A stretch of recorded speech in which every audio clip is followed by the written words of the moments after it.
খাওয়া শেষে পানি দিছি গোসল করার জন্য। দেখেন সবগুলো কবুতর গোসল করার জন্য কীরকমভাবে রেডি হয়ে আসে।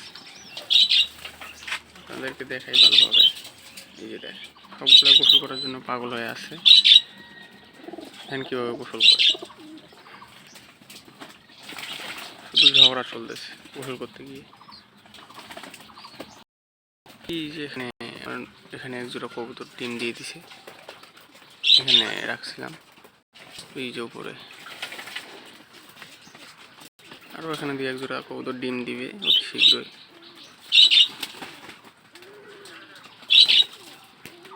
এই যে 3 সারিভাবে সাজাইছি, এই বাসাও 3 সারি সাজাইছি।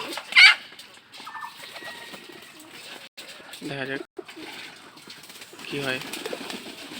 আপনারা সবাই দোয়া করবেন আর চ্যানেলটা সাবস্ক্রাইব করে দিবেন। আর ভিডিও ভালো লাগলে লাইক কমেন্ট শেয়ার করবেন, বেশি বেশি করে কমেন্ট করবেন।